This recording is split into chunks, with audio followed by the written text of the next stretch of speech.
anybody could do. And he came to my office one day. He stomped in front of the desk, and he sat down and he said, I just want to tell you that I've left my wife, and I am sick of the woman. He said, I should have left her 15 years ago when I was in here talking to you.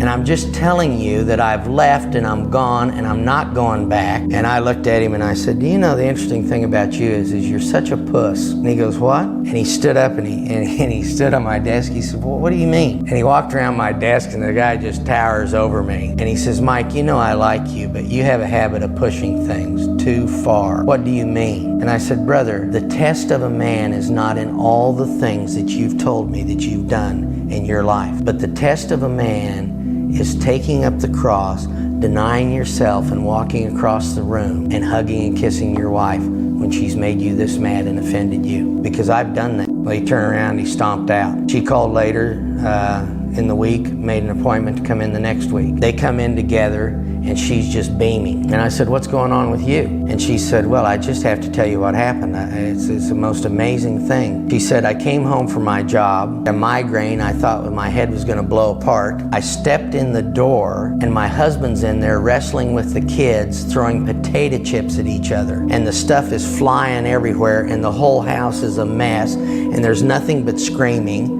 I just completely lost it and stood there in the middle of the room cursing and screaming. And I said, well, what are you so happy about? And she started weeping and said, my husband usually when that happens just stomps out the door, says goodbye and is gone for 3 or 4 days. But what he did this time is he walked over to me and he put his arms around me and he held me close and he gave me a kiss and said, it'll be okay. You go lay down and I'm gonna bring you some aspirin and we'll run out and we'll get something to eat and the kids will get the house cleaned up while you're laying down. And she said he held me and took me into the bedroom and laid me down on the bed and said, I'll be back. And she's weeping while she's telling me this. And I looked over at him and here's this big guy who's climbed every mountain. And I said, brother, how hard was that to do? And he goes, ooh, that was the hardest thing I've ever done. And I said, but how did you feel? And he said, I have never ever felt that free.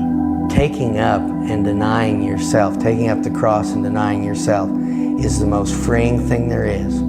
Because as long as another person's words or behavior can control your words and behavior, you're not spirit ruled, you're other ruled.